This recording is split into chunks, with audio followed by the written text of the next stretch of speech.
Better? Can you hear me now? Kind of. Jennifer, can you hear me? Okay. All right, can I steal the microphone for you for just a brief moment? Certainly. Well, welcome everyone. Ooh, I need to stay a little farther away. I was raised by a lot of people who were hard of hearing, so I learned very early on in life to talk from the very low belly. Anyways, welcome everyone. It's good to see all of you, the folks that I know, the folks that I don't know, and I know we have a few people tuning in online. So welcome, welcome to Northminster, welcome to this community. I am Pastor Chris. I am the pastor here at Northminster. If you have any questions at all about this church, about this congregation, and some of what we do, feel free to grab me after the talk. I would be happy to talk about anything Northminster, but I know we are all here today to hear a little bit about Vincent van Gogh, hear a lot about the art, and we are just very blessed to have Bea here. Bea is one of the members here at Northminster, and she approached me a few weeks ago saying, hey, I have this talk. Can we make a space for this? Can I give it here? And I said, we'll make it happen. And so it's good to see that after putting it out into the world, a few signs around, a few flyers around, some posting online, it's good to see that there is interest, and we did make a way. So without further ado, I'm going to turn it over. Let us give our thanks and our welcome to Bea for our talk for this evening.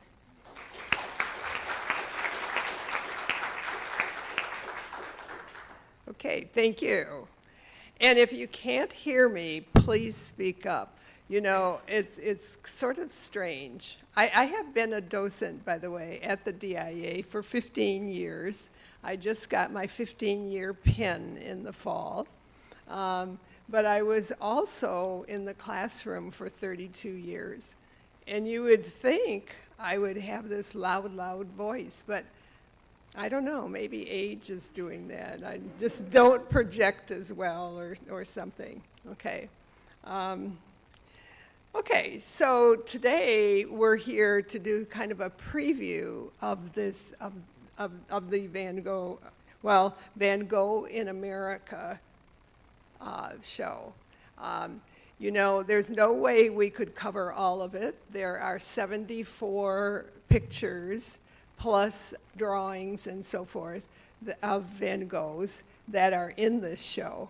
So we couldn't possibly do all of that. But what I hope to do today is to kind of give you a preview of how the show is organized and what the point of the show is. I think the first time I saw this show, I thought, what? I mean, and this is because I get trained in these too at the museum. Because it's a more intellectual show than what I'm used to seeing at the museum. And that you may realize that as I go on. And I think it's really, those of you who haven't seen the show, you'll get a lot more out of it if you know something about it before you go. So that's a thought here. Okay, so this is a one-of-a-kind show. It will not travel on, is there a date up here? Nope, the date's not up here. It's January 2022, right. It will close and that's it. Some shows are traveling, but this one is a one-of-a-kind, and it really celebrates 100 years of DIA having a Van Gogh. You know, in 1922 is when the museum bought the self-portrait of Van Gogh. So that's how, you know, this is a celebration. Okay, and what's also interesting here, that Van Gogh that came into the Detroit Museum was the first Van Gogh to be in a United States museum, public museum. So for many people, it was their first chance to really see a Van Gogh. You know, Van Gogh was popular in Europe long before it was in this country. There was a real reluctance, to embrace Van Gogh. People in this country like to see the great masters. They like to see realistic landscapes. You know, they weren't into modern art. So there was very little interest in Van Gogh early on. Okay, so the Detroit Museum was really a trailblazer in doing this. Okay, so first, okay, another one. Mm-hmm. Oh, one more. There we go. Okay. This is a rather interesting opening to a show, because when you walk in, you first get your admission, you go in. This is the very first painting that you will see, Van Gogh's The Chair. And as you look at this, you know, what do you notice about the painting?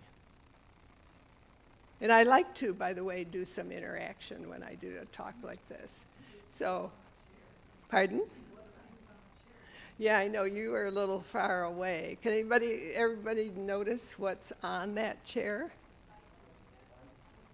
There's a pipe. Somebody just said a pipe. And if you have a pipe, you have to have tobacco. Okay, on the chair. What more do you see in this painting? Okay, in what sense? The chair kind of looks like it's not really right. It's hard to describe.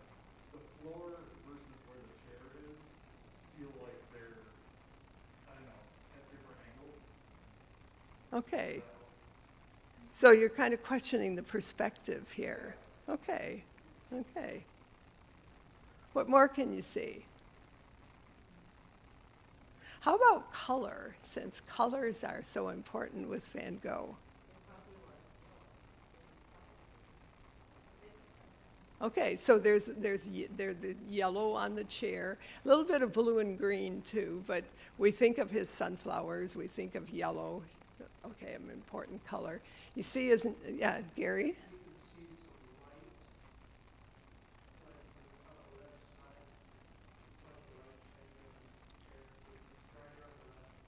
Okay, so that's how he's lighting his picture here.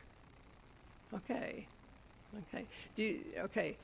And one thing you'd never guess, in the background there's a box. It's supposed to be a box of onions. I mean, that's not a kitchen. I don't know why he has onions, but anyway. You also notice the simplicity of the picture. You know, the simplicity of the wall. It's a simple room here, okay? And what it's looking at then is the kind of person who would be staying in that room. So the curator of this show calls this a portrait in absentia. In other words, this is a portrait of a person, but he's not there. So if this is a portrait of Van Gogh, what you've just been saying will help you with answering that. What kind of a person is he? What do we learn about him just from this picture of a chair? Gary? Okay. Oh, solitary now, right, because there's nobody there, just the chair. Pardon? Okay, and what leads you to say that?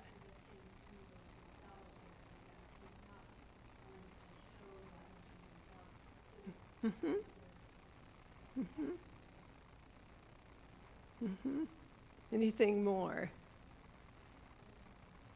Pardon? Okay, you're seeing him as a minimalist.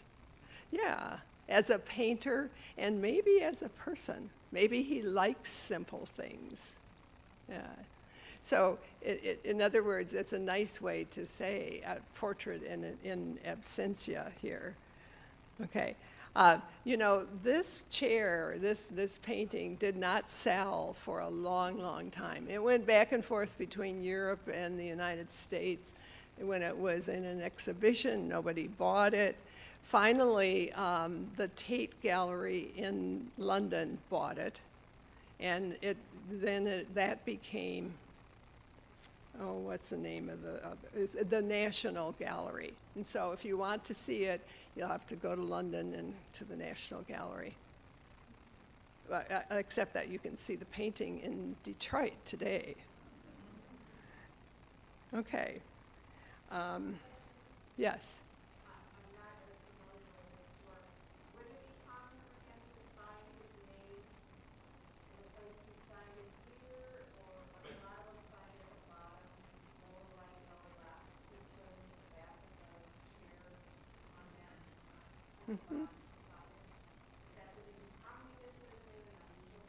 Okay, good question.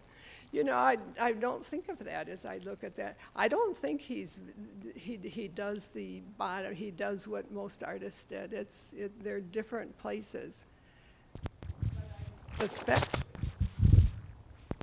So, okay, are we ready for the black and white?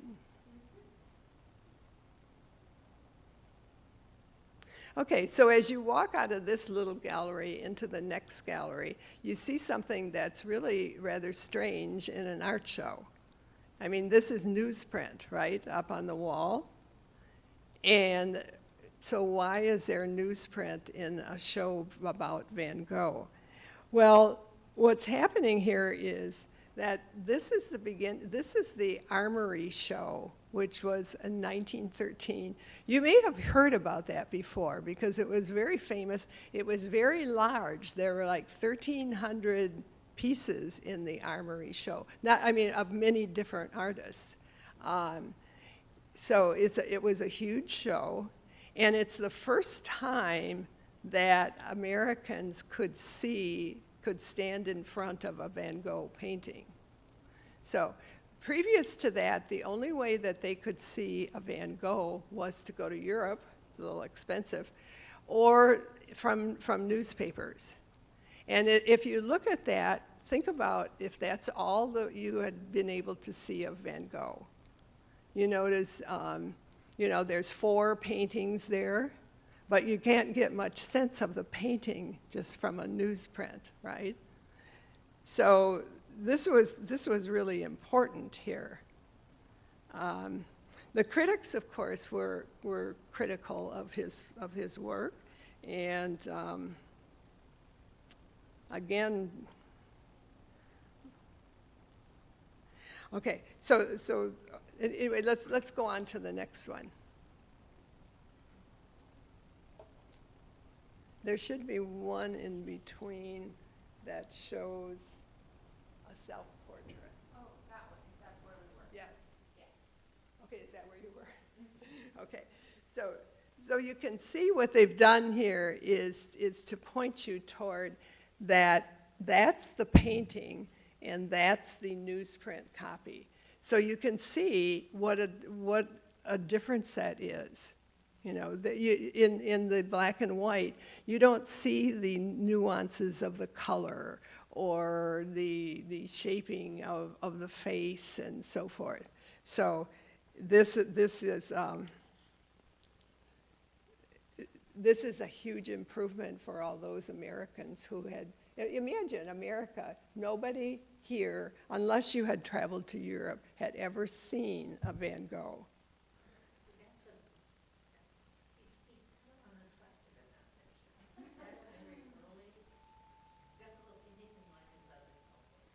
I don't have a date on it here. Does it? If it's 1890. Oh, no, that was the chair. Okay. Okay. Well, he did about 40 self-portraits. And this one does look early, very early, but, he did 40 self-portraits. but they don't all look alike. And this one certainly doesn't look like the DIA one. Yeah, yeah. Okay, so let's go on. You know, this is interesting because this is a photograph that was taken in 1913 at the Armory Show. That's what it looked like. Okay, and if you look at right along here at the railing here, they have set up this gallery in the way it was in 1913 in New York City. Okay, but anyway, so what we have here is, aren't they? Okay, this is what I'm looking for. So they're pointed out there, and there are two of the works of art, two of Van Gogh's works, and there were what, 27 or 25 Van Goghs in this show. These are two of them. This particular one was a portrait of Adeline Revaux. It was donated, loaned to the exhibition by the buyer, Catherine Dreyer. She was an American who had gone to Germany. She was an art collector, and she had gone to an exhibition where she found that portrait for sale and bought it there and brought it back into the United States. Okay, so this is the third Van Gogh that's come into the United States. It has been bought by a private collector. Now, the difference between a private collector and a public museum is, which one of those would you and I ever get to see? So it's really important, but it's important too to see that private collectors are interested. Okay, so looking at the second one here, so you're not going to like this self-portrait either. Okay, okay. This one was painted when he lived in Paris, and it was collected by a man named John Quinn, an American lawyer. He was an art collector, and he was a real advocate of modern art. And you know, modern art is what Van Gogh fits into in the time period here. He loaned art to various exhibitions. This is the second Van Gogh that came into the United States, of course in private hands. Now, Van Gogh had very little money because his work didn't sell very well. And so doing self-portraits was a lot cheaper than hiring models. So that's one reason he did so many self-portraits. Yeah, okay. So the next one. Oh, did I say that? This is the second one that came in.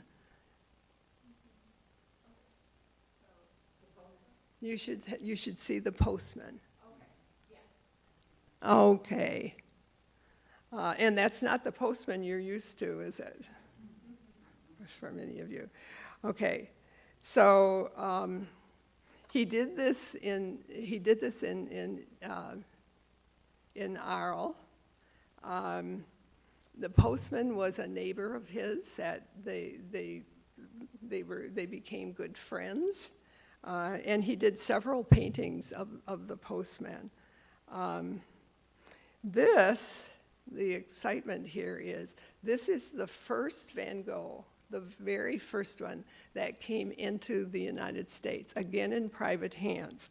And the person who bought it was Albert Barnes. Now, there's a few of you who know who that is, okay. That's a Philadelphia pharmaceutical tycoon, and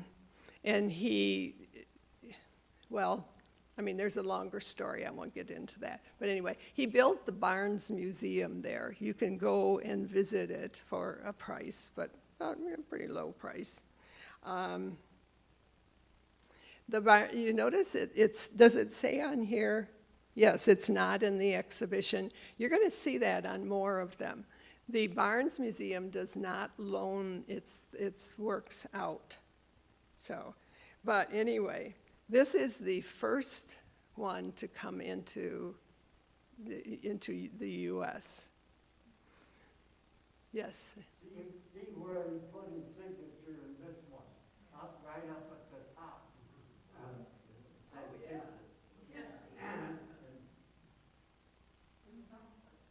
you. You know, and I think he usually signs it Vincent. He never says the Van Gogh. Yeah?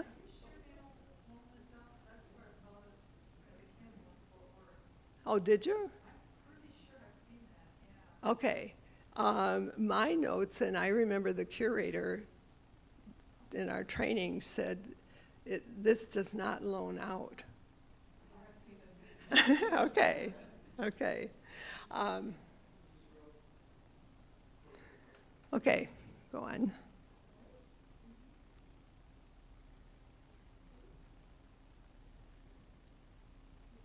So this is also a painting that is in the Armory show.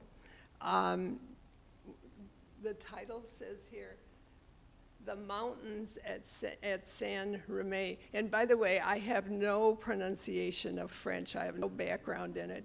I did plead with one of my fellow docents to please sit down with me and give me some phonetic pronunciations of these words. Okay, so this is the mountains at San Reme. Looking closely at that, does it look like mountains to you? What do you see?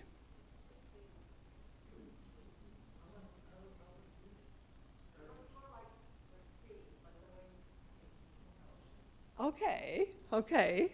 So like the waves of the ocean, the sea. The other comments? As you look at it now, if you put yourself back in 1913, can you see how you might have been really confused by this? And maybe a little put off by it too?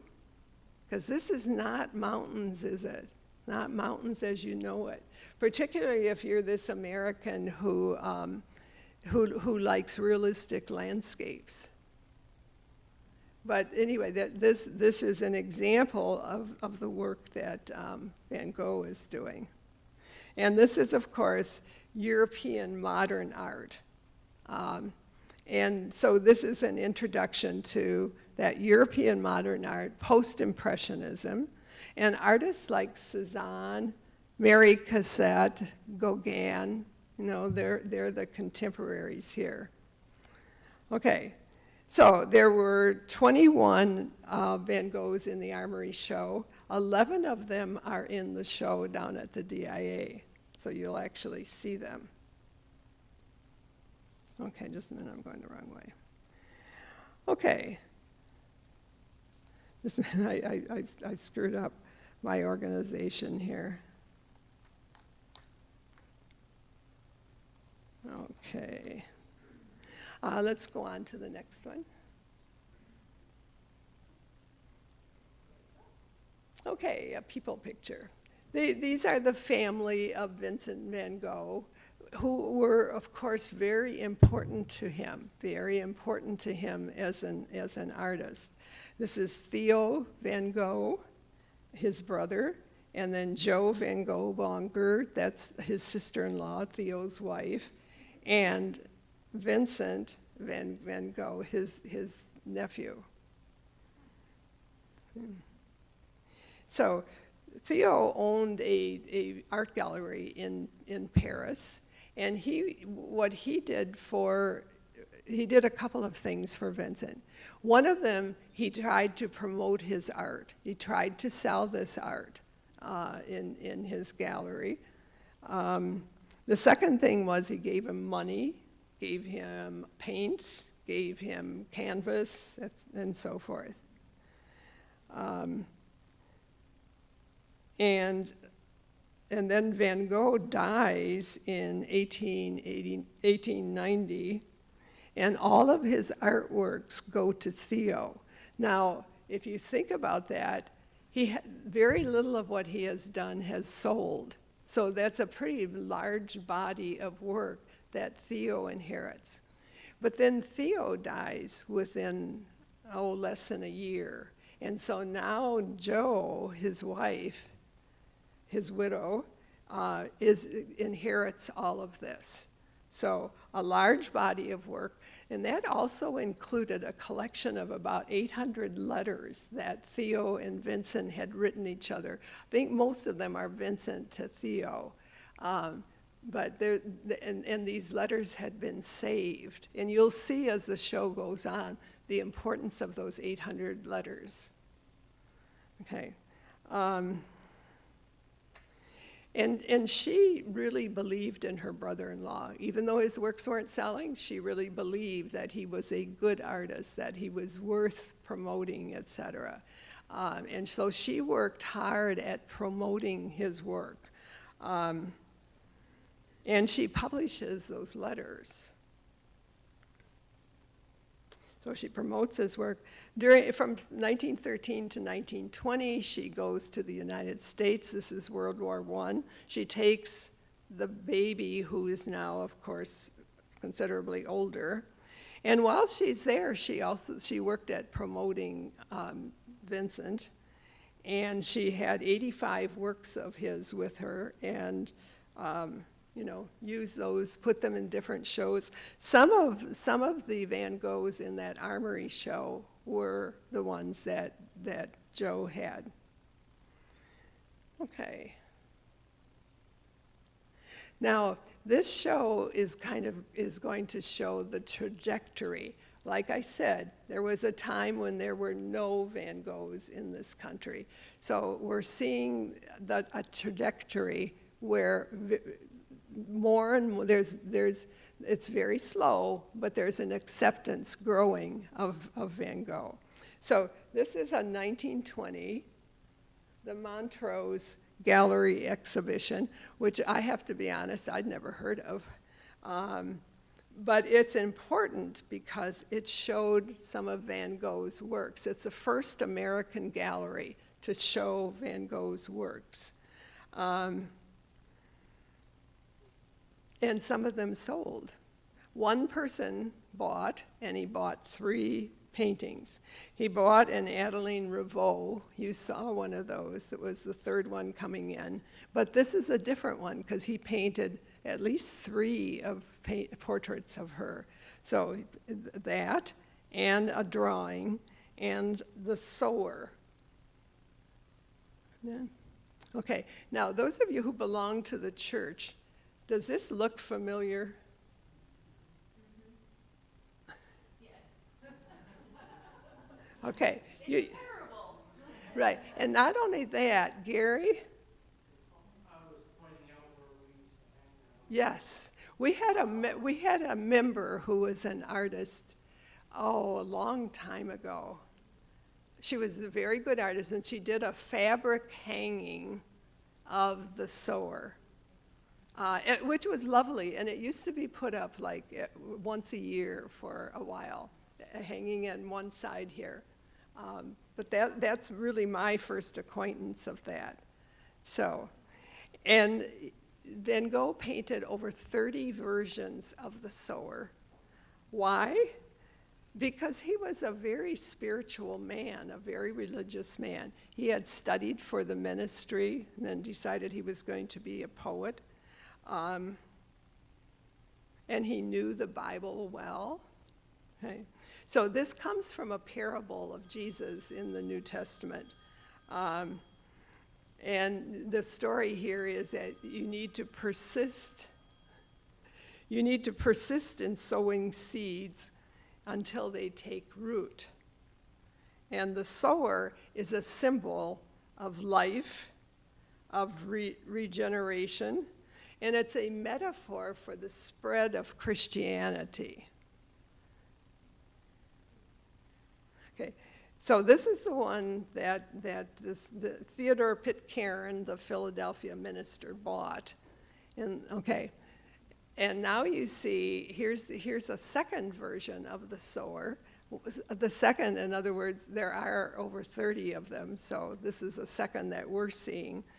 You notice that this one looks fairly different. This is done in '89. The first one was done in '88. So you notice the color scheme. The colors look very different. It's not as earthy as the first one, maybe. The big yellow sun and a rather simple line, the horizon there is very different. Okay, and the tree here is very simple. Okay.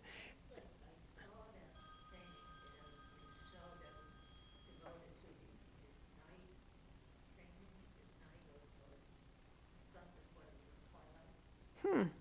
Is that the moon or? Actually, I think that's the sun. It looks like the sun, and I thought that was weird. Mm-hmm.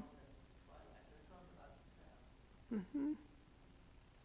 And it's interesting. This one didn't sell. The one on the left sold. And you can guess why. You know, the one on the left is much more what we would expect. That's what our artist in the church did for our hanging here. In other words, America wasn't very ready for modern art. It was much more comfortable with the first one. And this is a quote, a quote, I have to read it from that. A critic who's talking about this idea, why did the one sell and not the other? Okay, so Van Gogh's day in the United States is not yet. Almost more than any other modern painter, he is thought of as an alien. Yet there is no other painter of the present day, excepting perhaps Paul Gogh, whose appeal is so simple and direct. It is that simplicity that makes his work strange.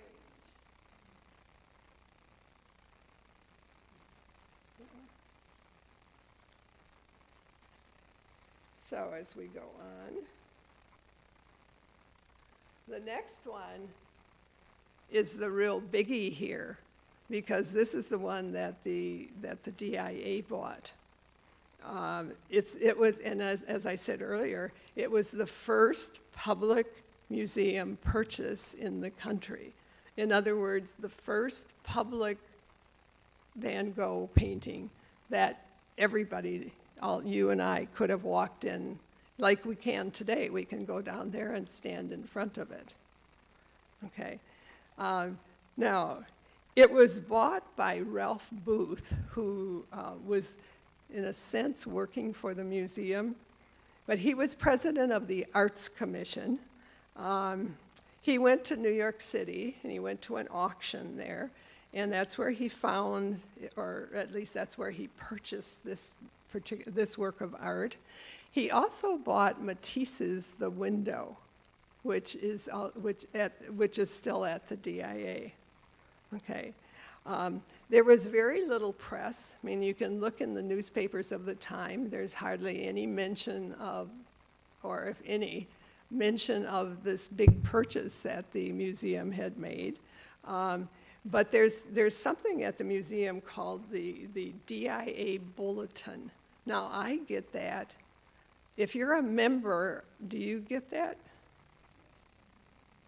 I think I pay for that, maybe. I don't know. But anyway, you get interesting inside kinds of things like what's being bought, whatever. But in that, there was an article in the March issue that said that buying this was bold and it was radical. Now, you think it was for the time? Okay. But that it represented the present art world and that the public deserved to see art like this. Yeah. So And this was when the DIA was in a building on Jefferson, and this was hung in that older museum there. And it was hung among the old masters. And it was said that it held its own. Right. In 1927, go ahead. You know, I just read that. I think 4,200. Now, don't quote me on that necessarily. 1922. That's why it's the 100th anniversary. Yes. Yeah. But, you know, it's amazing, isn't it? One thing that Joe, Theo's wife, did is she believed in her brother-in-law, and she did not believe in selling his art cheaply. She held the prices to what, you know, European artists were getting. So I'm guessing 42 was probably a pretty good price at the time. Okay. The DIA self-portrait is said to be the finest of its kind of all of these. Well, I have different numbers here. Whoever wrote that there's 36 known self-portraits, and this one, which you can't see here. Yes, you can, right down here. This one is said to be the finest. I think that's a nice thing to say here. I'm sure it's in the millions, but yeah. Which is another reason why this show doesn't travel. Can you imagine the total worth of all those paintings that are there? Yeah, so let's go on. There's a little mix-up in the slides here, and it's because of the person who put them together. So what's the next slide? No, back up. I want to see Ralph Booth. You have to go back a little further. Yes, here we go. Okay, so it's like, who's this Ralph Booth who bought this fantastic art painting for the museum? He was an avid art collector, obviously a resident of Detroit, but he was an avid art collector. As I said, I think I said this earlier, he was the first president of the DIA Arts Commission. He was also a kind of a guide to the future of the museum. He's the one who first contracted William Valentiner as a consultant, as an art buyer. And in 1927, he became the director of the museum. Valentiner is really the one, he and, the Ford son, Henry's son, Edsel Ford. They are the two who are responsible for having those murals there. But it was William Valentiner who really wanted to have a mural in that room. But he was trained in art. He's the first trained art person that the museum hired. So he's important to the direction of the museum. So Ralph Booth's lifelong pursuit was to buy art directly. So he liked to go to Europe and buy things directly there, or to buy at auction. And he bought for the DIA and some other people too. He'd be reimbursed, but he went out as a buyer. Okay. His lifetime interests and his business interests were the Scripps Booth newspapers, the Detroit Tribune, the Detroit Athletic Club, and he was actually an acting ambassador to Denmark. So, important man in the development of Detroit. Okay, now this is where this gets, okay, just flip it. Yeah, and leave it like this. It doesn't make sense there. Okay, there's a slide that's missing, and the person who did these knows, I think she fixed it later, but not in the set I have. Okay. In 1922, there was a group called the Société Anonyme, or the Anonymous Society. Man Ray, Marcel Duchamp, and Catherine Dreyer. Catherine Dreyer was the one who had bought the third Van Gogh who came in.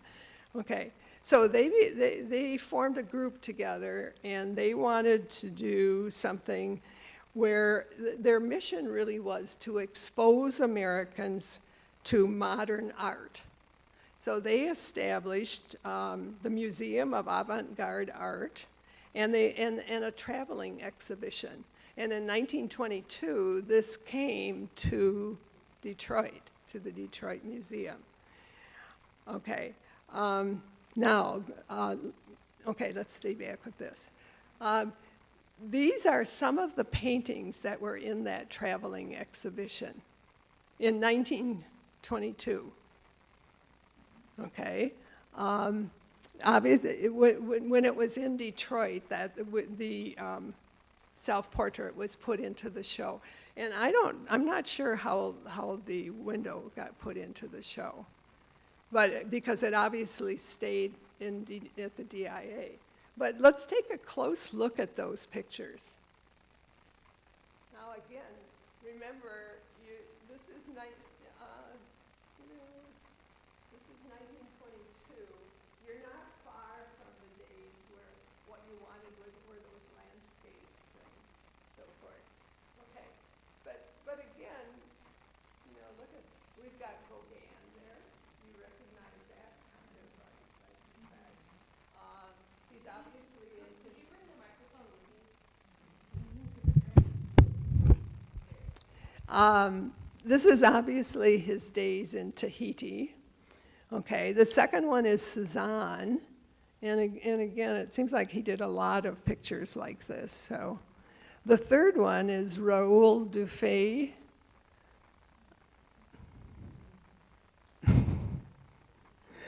Something in there looks like a football.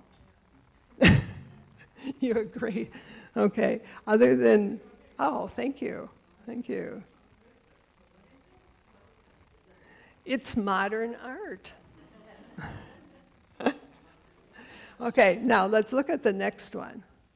This one is called Young Woman. I have looked and looked at this one and said, I don't see it. I don't see a young woman. Now, this is 1919, so it's 100 years back.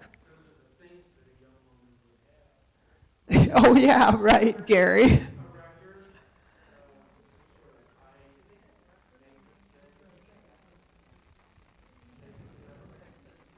Okay. Now, the last one here, the Joseph Stella, The Battle of Lights, and there's more to it, too, as soon as Chris moves that.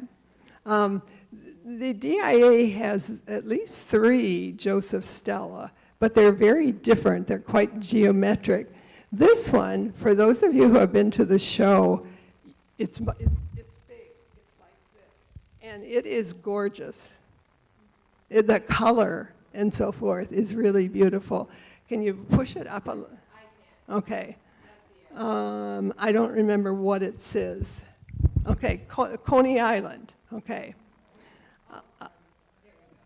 Coney Island, Mardi Gras.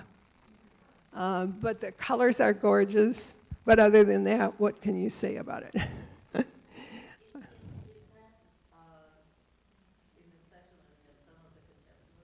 Yes, this has a separate gallery, and they're all lined up there. And it's interesting because it looks really out of place. I don't know if any of the rest of you had that same thought, because all of a sudden you walk into this room and here are the paintings. And you have to figure out, why they're there, etc. But it shows you what these 3 artists, art collectors, picked as ones to show, to acquaint Americans with modern art. Okay.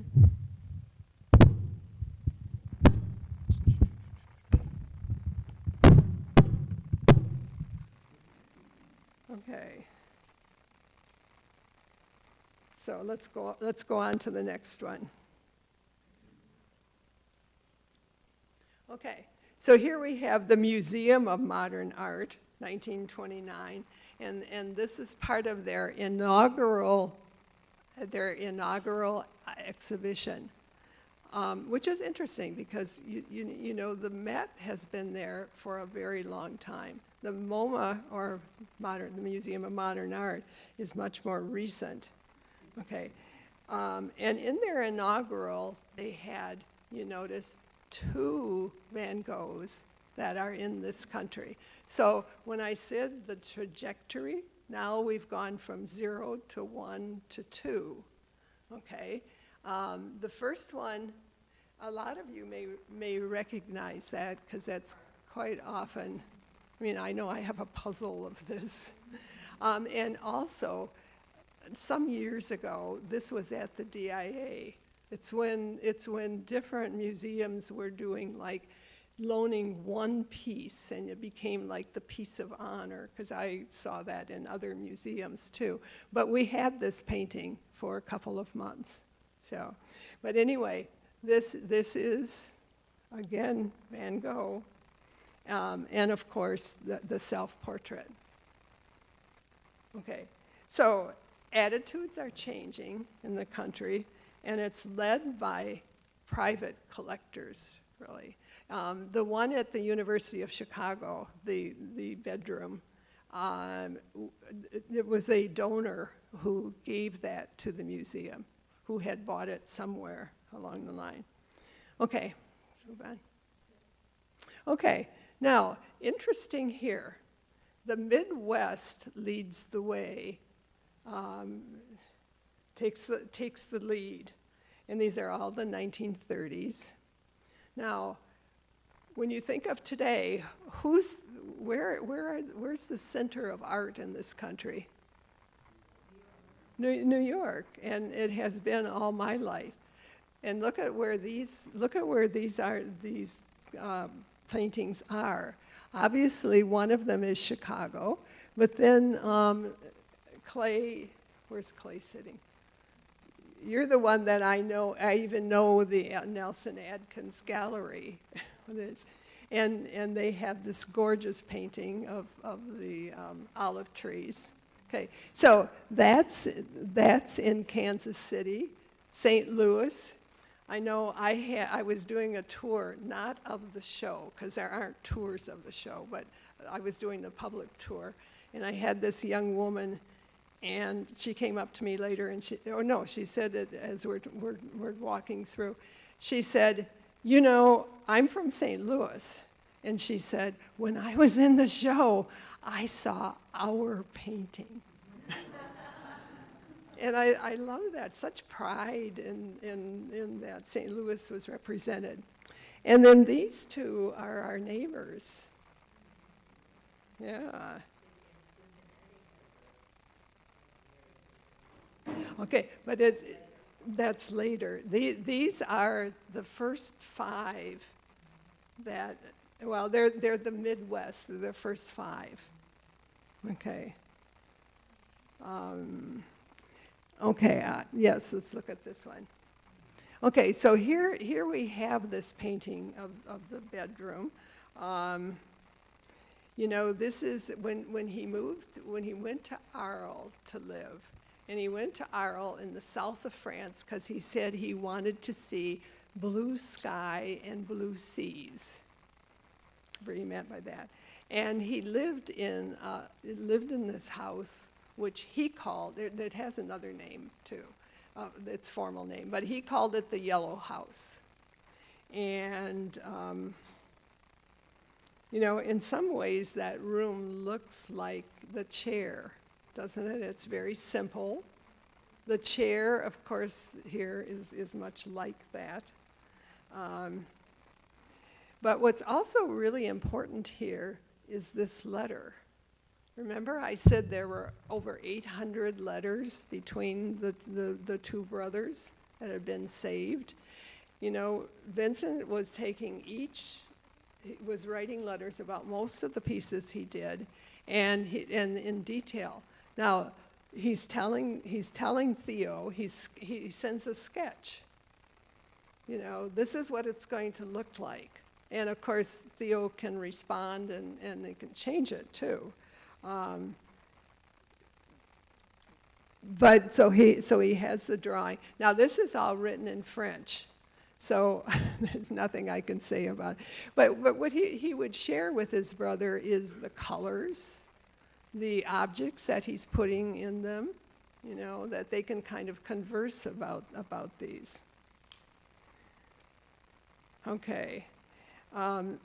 Let's go on to the next one. Okay, there's the olive trees, and I know, Sue, this is one of your favorite of VanGogh's. Okay, the olive trees. When Vincent was in Saint-Rémy, which is right near Arles on the south of France, he was in a hospital there for almost a year for treatment, for rest and care for his mental state. And you know, once he became well enough, he painted. He did a lot of painting while he was in that hospital. And one thing he was fascinated by and just loved was looking out the windows and going out walking, and there were all these olive trees. He was just fascinated by that. And he did 15 paintings while he was there of olive trees. He said he loved how the light came through the leaves of the olive trees, and he loved the way the shadows came on the ground, the shapes of the shadows there. So anyway, Theo, of course, sent him to supplies while he was in the hospital here. Okay, so while he was in Arles and Saint-Rémy, he did a lot of paintings. You know, he did these olive trees. He did the postman, Roulin.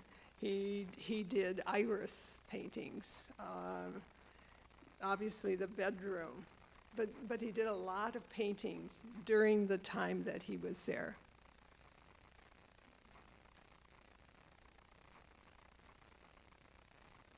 Okay, the Museum of Modern Art, 1935, a retrospective. Now, a retrospective means that you go back, it's a chronological show about an artist. You start with their early works and you go through all of them to the present. Now, if you are given a retrospective, what does that say about you as an artist? You're a big deal. Yeah. Well, Europe knew him better than the United States. Europe was much more accepting of modern art early on. Well, his work is called modern art, but you're right, of course. Right, so it says that you're a big deal. It says that you have a big body of work too, probably. To be important enough to do that. Okay.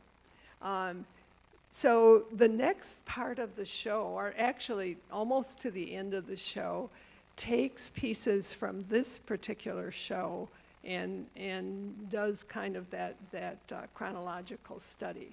So, Chris, if you could move this. No, there should be one before that, I think.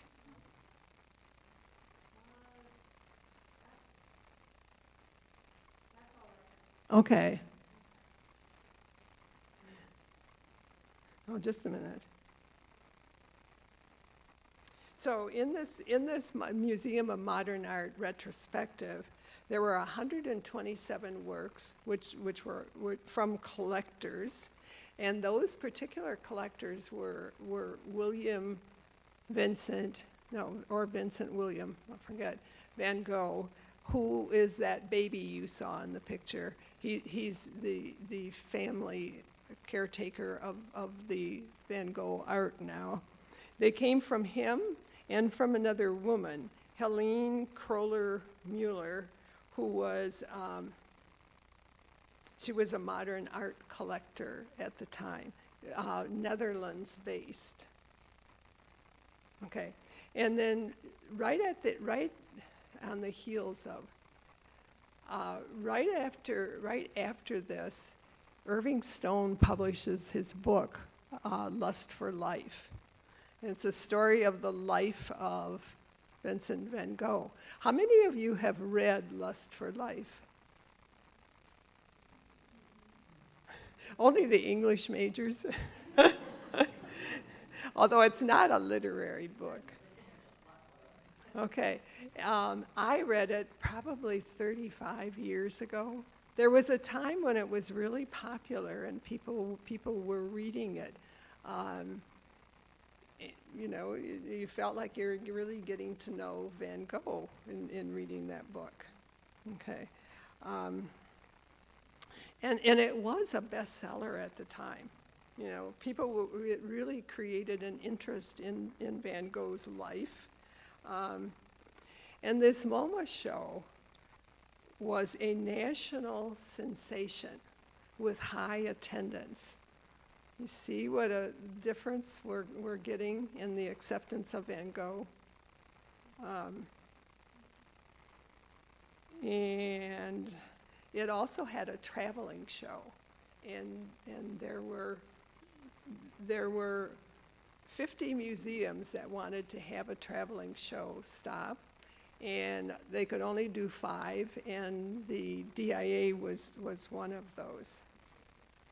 So by the end of 1937, at the end of this retrospective, 1 million people in this country had seen in person a Van Gogh. So 1 million people had seen a Van Gogh. So the quote from somewhere is, "America was hooked." And I think we see the show downtown as an example of that. You know, the number of people there, etc. Okay. The show was a blockbuster, and the DIA show really now echoes this show. Okay.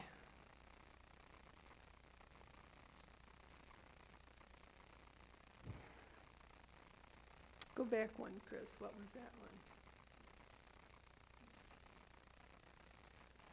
The only thing that's really interesting here, that's from that MoMA show. So it shows you how they were hanging art.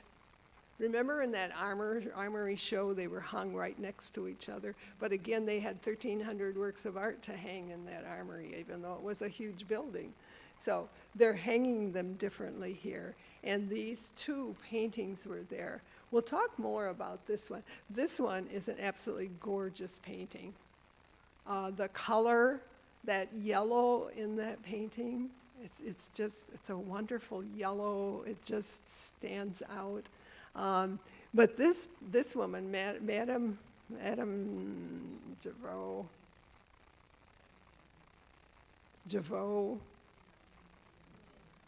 Janot, right, okay, to think of my phonetic writing of it, okay. She and her husband owned what Vincent called the Yellow House, and she's the one who checked him in, who rented him the room. You're going to see several more of those in the show because, you know, Van Gogh just really liked painting her. She's very dramatic. Yeah. Okay. So this is, oh, just a minute here. There needs to be a 15. Okay, so these are the works that are before 1886. You know, he actually had been born in the Netherlands. He had gone back, when he decided he was going to be an artist, he had gone back there, he took some lessons from a distant relative of his, but these first works were done back in the Netherlands.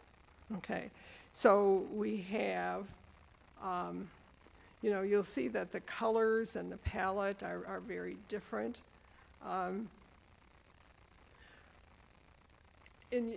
Right, so you look at the colors here and you look at the palette. You can find these in Amsterdam in the Van Gogh Museum. Okay, but again, you notice how dark they are. Yeah. Okay.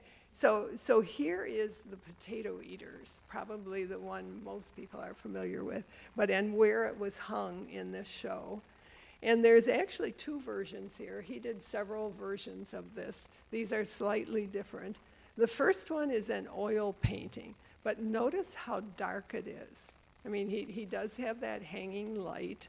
You know, these are the potato eaters. They've worked all day in the fields probably, and they're now having dinner and they're eating the potatoes that they have roasted. Okay, now go on to the second one. Okay, and this is the one that's actually in the DIA show. This one, the first one is oil.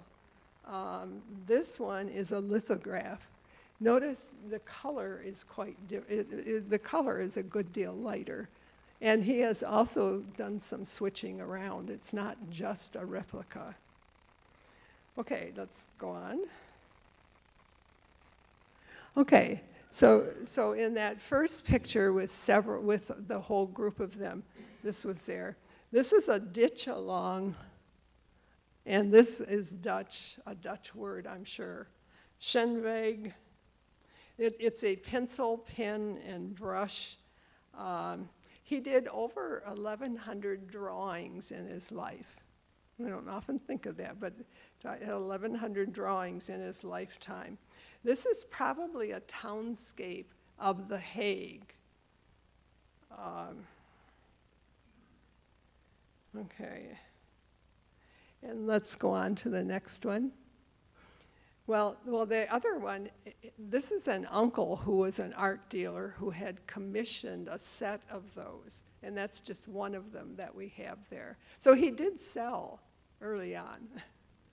Okay, so this one is called the Wheelbarrow, a landscape and wheelbarrow. He has moved here, and he decided to move where he wanted to work on his landscape painting skills. So he moved to this location so he could work on that. Okay, and what's the next one? Okay, so Theo sat down and had a talk with Vincent. I don't know what happened, but anyway. He said, you know, these paintings of yours just aren't selling. I try to push them, but they're just not selling. I think it has to do a lot with your dark palette. And what I'd like you to do is to move to Paris, move in with me for a while, and I'd like you to take a look at the Impressionist painters, you know, and because Impressionism is what's popular here, it's what's selling. And so that's what he does. He moves to Paris, moves in with his brother. And you can see, looking at these, this does look a little bit more like Impressionist painting, doesn't it? Okay. I always remember those windmills and those two. But it's the color, particularly, that has really changed here. He's also working on his painting technique. And this picture, if we can go on to the next one. Okay, this one, of course, belongs to the DIA. This is Seurat, and it is pointillism. And it means it's a very different style of painting from what he had been painting. It's where you take your brush and you paint the picture with little dots. Okay, this is what I want to have. Okay, now he's trying to imitate that. He's trying to widen the skills that he has here. His are a little bit larger than what Seurat is, but this is what he's working on here. Okay.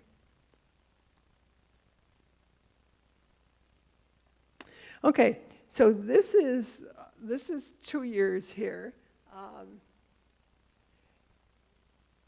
They're calling this the tipping point. The museum is calling this the tipping point because we have gone from no sales to going up, and now it's he has arrived. Okay, so in Paris he does another series of paintings here. These three. How do you like that boot one?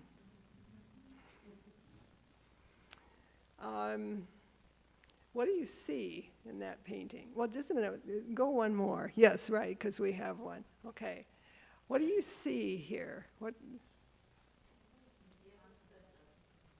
Excuse me? What did you say? You said something, but I didn't catch it. Okay, Sue?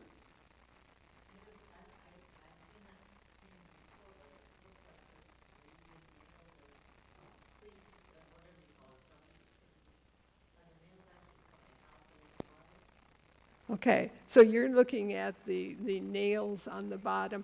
I think those are hobnailed boots. I read about those. I can't say I've ever seen one. So you're noticing those nails on the bottom. What else do you notice here?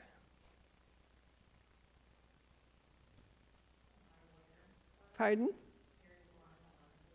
Okay, so you're seeing that they've had a lot of wear. And where do you see that particularly? Okay, in the leather, on the front of the boot here, that part, okay. What more do you see?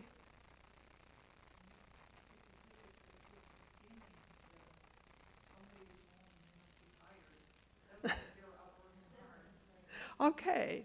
You're really picking up on this because Jill Shaw, who curated this show, said this is also a portrait in absentia. Yeah, and you're picking up, this must be somebody who's tired, who's been working hard all day, right? And there's some poverty. Yeah, so it really does say a lot about the person. It's an interesting topic, and yet it's a fascinating painting. Okay, let's keep going. Okay, so this is another one where he's working on still lifes, and he did a lot of still lifes too. 170 plus still lifes. But you think of a still life, number one, you don't have to pay a model, so it's a lot cheaper. It also gives you, you can practice. You're doing things inexpensively, but you can practice, like the composition. Here's all this fruit. What fruits are you going to use? Why are you using them? How are you going to put the colors together and so forth? So that's one reason he did all these still lifes. This one, of course, he's also working with light. Notice how he puts the light on the picture. Okay, the next one. No, there should be at least one more. Is there or not? Not in my collection. Okay. Oh. Okay, this is the other one. Yeah. That actually kind of looks like a Cézanne. But again, you can see the work on the composition. Like, how do you put that painting in that square? Okay, so let's go.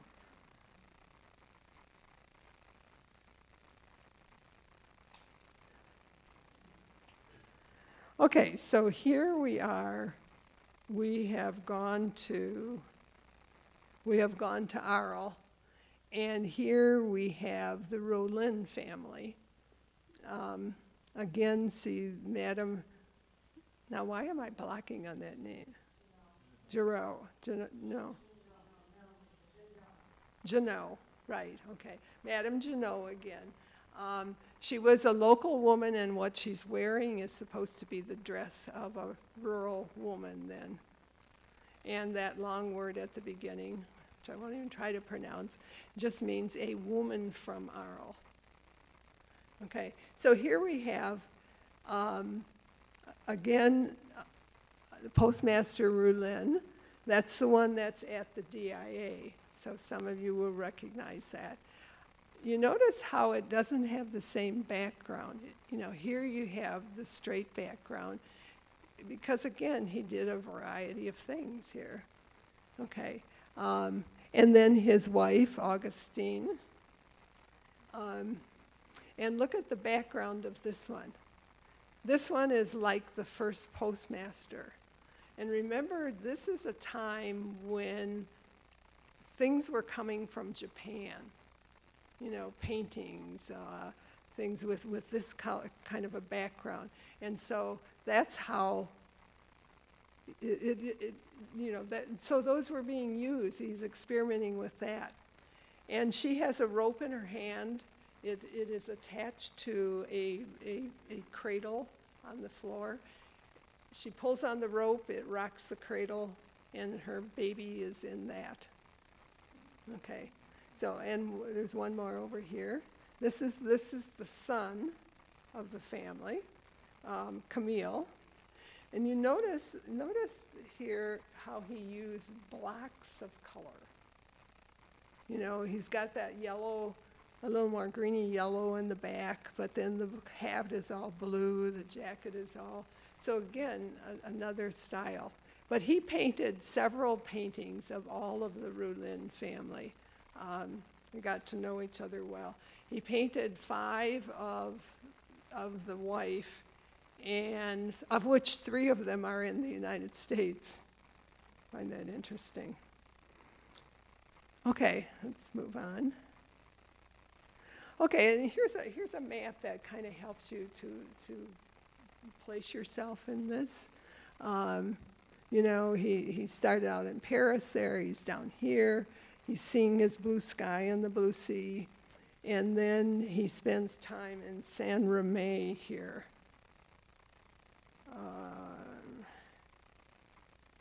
Okay, and that's what we see here.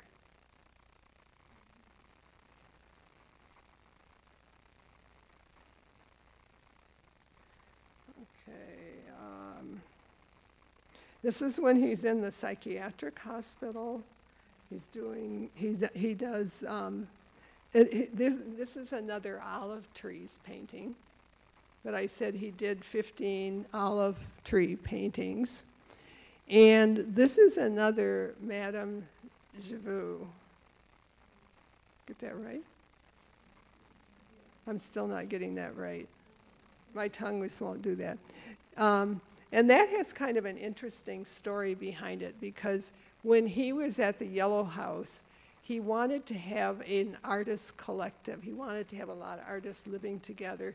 The only one who ever joined him was Gauguin, and they didn't get along very well. And they finally got into a huge fight, and he left. And he left behind a drawing of Madame Gogh, Jen, right? Jen, Janu. Okay. And Van Gogh took that drawing, and then he made a painting from it. So let's go on to the next one. Yeah. So that one, the one on the far side here, is done by Gauguin. That's the drawing that he left behind. This is the painting that then Van Gogh created from it. He added his own touch by he added his own books. And his own books were a work by Uncle Tom's Cabin, and a work by, and come on. No, it's English. Anyway, it's somewhere around here. Okay, let's go on. Okay, that's the same olive tree, right, we saw before? Okay, let's go on.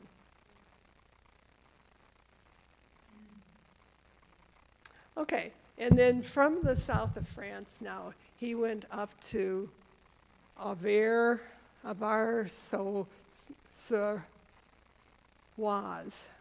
O-I-S-E, I've been told it's pronounced was. Okay, and he did that because that was just a short train ride into Paris and into where Theo lived. So he comes up there. He actually does a lot of painting there.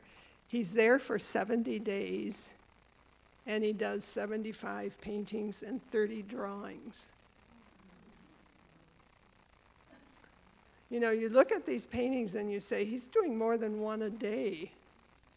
You know, very different from many artists, okay. And then he dies in July 1890 from a self-inflicted gunshot wound. Now, there are various theories as to how he dies, but the museum is obviously taking this one for this show, a self-inflicted gunshot wound. Okay, so you see he dies in 1890. He had 10 years as an artist. You know, he starts really in 80, 81. Okay. Now, let's do the poppy fields. Then that's a gorgeous painting to stand in front of and look at. Okay. He was captivated by these poppy fields, by all the color and so forth. And then let's go on another one. And this one is, of course, a DIA painting. And it is a DIA treasure. Robert Tannehill actually bought this painting, and he eventually willed it to the museum. Ralph Booth said that this was the finest Van Gogh. The finest Van Gogh that he had ever seen. Okay, and this was done about 15 to 20 days before he dies.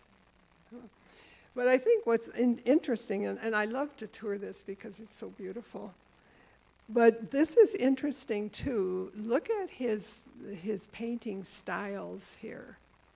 You can see that there's very thick paint on the boat here. And that was one thing he really experimented with, and you know, you look at a lot of these, the heavy paint. And it's not pointillism, but you know, he's doing the streaks of color here, as well as in all of the shrubbery and so forth. Okay, let's go on.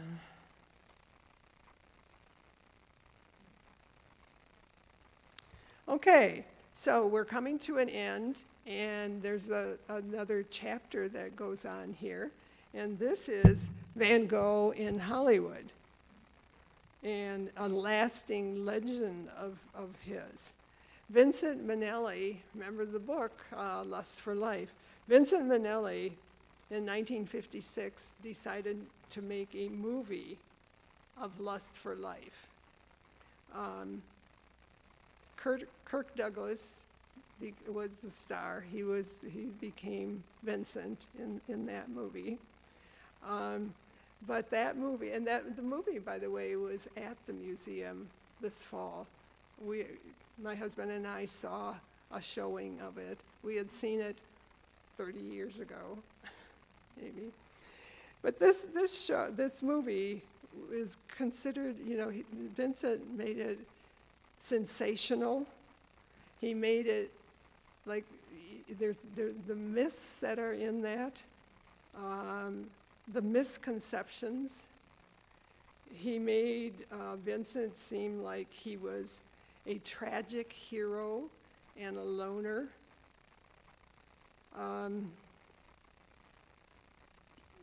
Okay. You can also see on these slides on the side here that that Vincent Minnelli decided to use the museum, the DIA's self-portrait, to portray Kirk Douglas. And of course, that cute little phrase here about where he found his face, he found the face in that. But, you know, look at that. There really is a lot of resemblance. Yeah. Okay.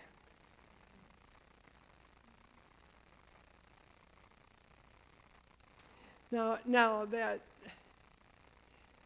MoMA retrospective, by using those letters, really dispelled a lot of the myths about Vincent van Gogh. And we're going to see more of that in a minute. But the public really didn't care about that. They really liked the melodrama of the movie. That Vincent was this tortured, creative person. Hollywood directors and artists really became enthused about Van Gogh and bought his work. And then there's still a famous painting we haven't seen, right? Which is Starry Night. Okay, so let's go on here. The two of them here, you'll see one of them is not in the exhibition. I'm not, you know, this could be a lot of reasons. The first one is from the D'Orsay. That's the one that's actually in Detroit. This one is at the Met, and I don't know. Maybe it wasn't available for this show. Maybe they just decided they preferred to do the D'Orsay one. But anyway, you know, there really were the myths from the movie that he's, you know, a frenzied, tortured painter, that he painted through the night in just a frenzy, a possessed fashion even. One thing that I remember in the movie that's not in this, but anyway, that fascinated me, is that, you know, he painted through the night, according to the movie, and he painted outside through the night. But he's wearing a hat, and it has a brim on it, and then it has candles, burning candles stuck into that brim. That's what he's using for light.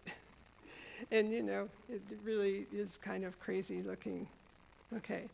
But, you know, those letters that we've seen used before were also used to really discredit that myth there.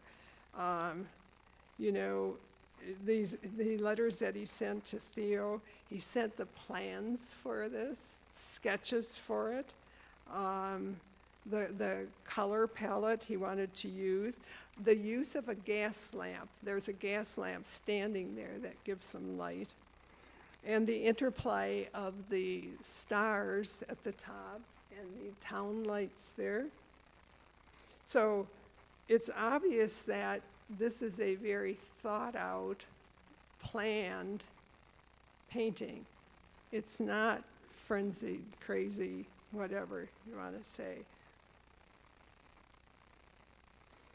Okay, so Vincent has left now a huge body. His legacy is a huge body of works, these 800 letters, and international interest in telling story through actual records.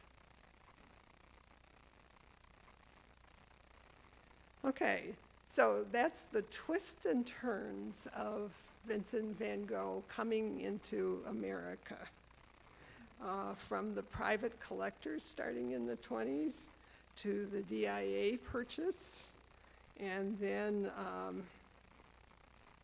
to that today, the DIA was considered the most suitable and appropriate museum for a show like this.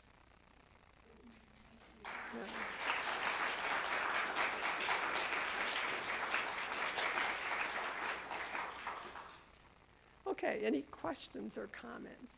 Becky? Do you know, where he was when he painted Starry Night? 'Cause I always wondered if he painted it when he was in the house. Well, what's the date on it?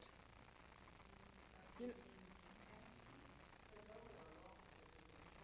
1889, Okay, so, so the year before he died. right, the year before he died.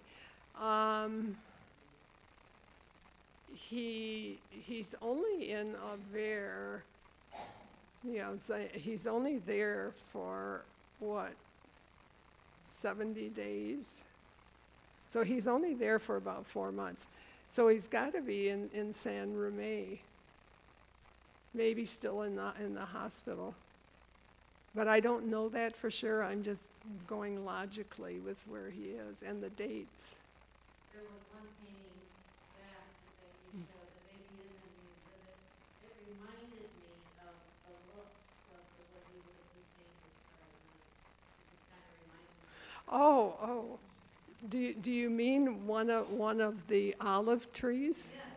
Yes, the sky has a. And the waves, I've had other people make that, yeah. So he used, he did a lot of painting, more than a painting a day sometimes. So, yeah, interesting. I don't, well, just a minute, I should have that somewhere, and I don't. Probably, there, Chris always just checks. 37. Okay.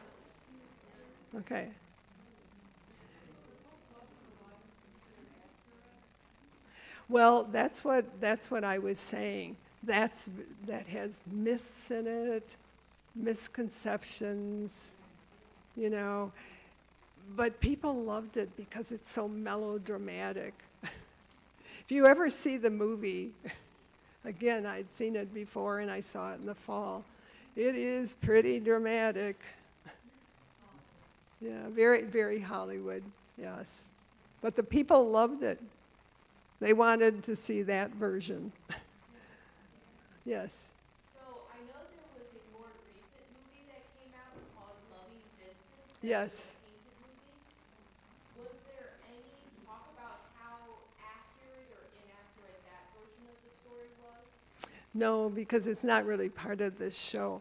There's actually 4 or 5 movies about Vincent. That one is fairly recent. I liked that movie. Yeah. Yes.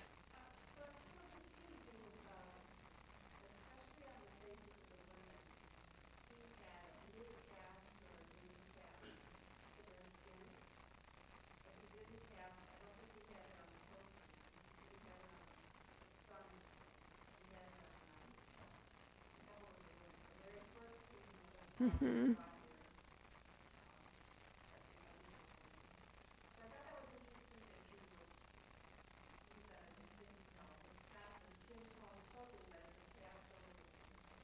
Mm-hmm.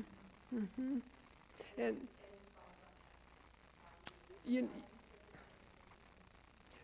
when you first brought that up, I'm thinking, but again, I'm thinking this is not in what I've been told. These women would have worked outside, but that's not really true of those characters. Madame Roulin is not a farm wife. You would expect the potato eaters to have dark skin. But yeah, different. Maybe he's just experimenting with color. Yeah.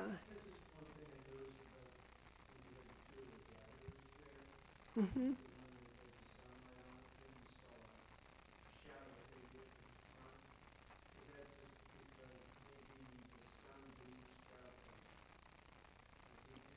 You're talking about the sower? He painted over 30 versions of that story.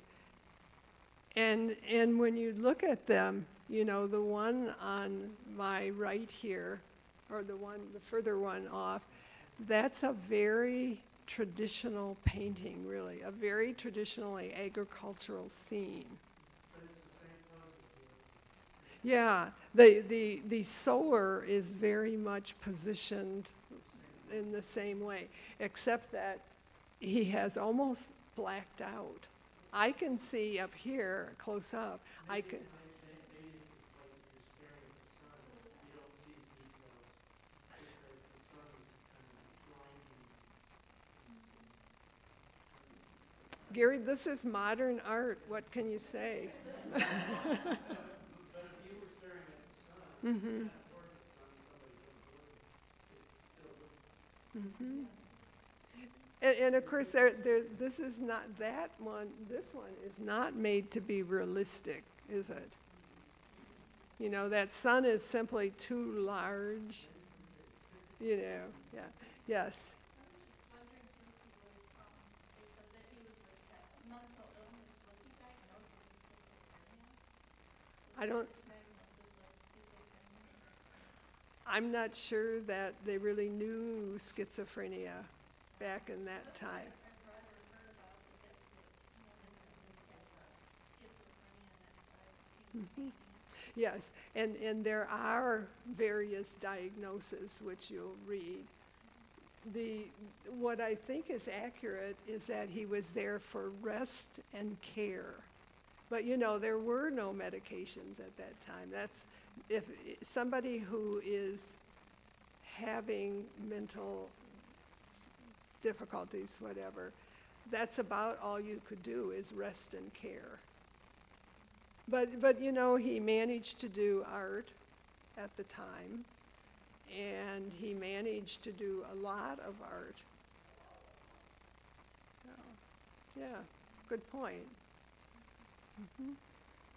Yes.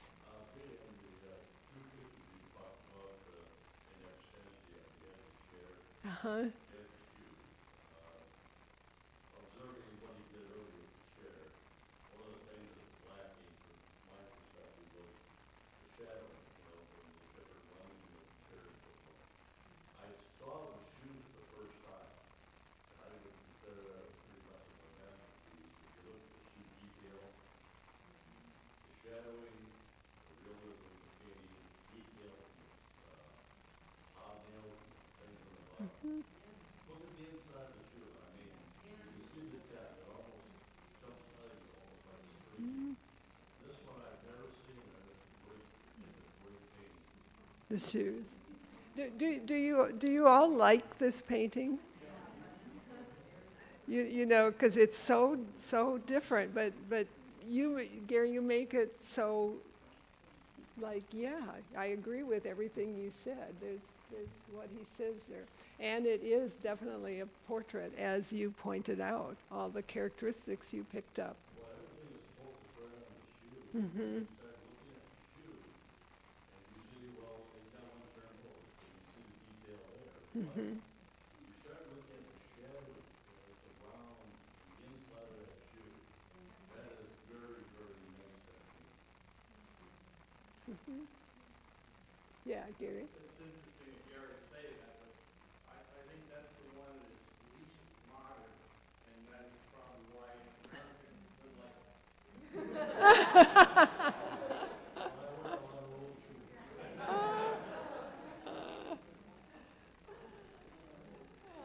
Yeah. Well, I just keeping an eye on the time. It is 8:30, and I wanted to say thank you for you all coming, and thank you for Bea for walking us through the art and the history of Van Gogh.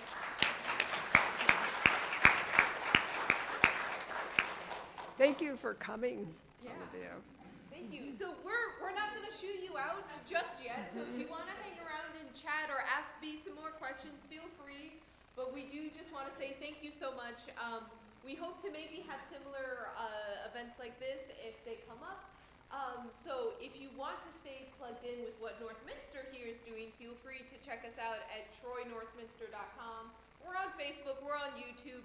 This talk was live streamed and recorded. As I said, there's people watching online. If you all want to go back and refresh some of this and think about it again, because I know sometimes it helps to have a few more times. It's on YouTube for the longevity, so just look up Troy Northminster and the video will be on there. And so thank you all again for coming, and feel free to stick around. And I really do hope that all of you will go and see the show. Not because the DIA needs the money of you being there, but just because, number one, there are 74 VanGoghs. You will never see most of those again. You'd have to go see 3 in this museum, 4 in that. We're getting a lot of foreign visitors. You know, one of my fellow docents had a fellow from Australia who came just to see this show. And this week, my sister and brother-in-law are coming from Denver, Colorado, just to see this show. Because it's a real opportunity to see these works. It's close by.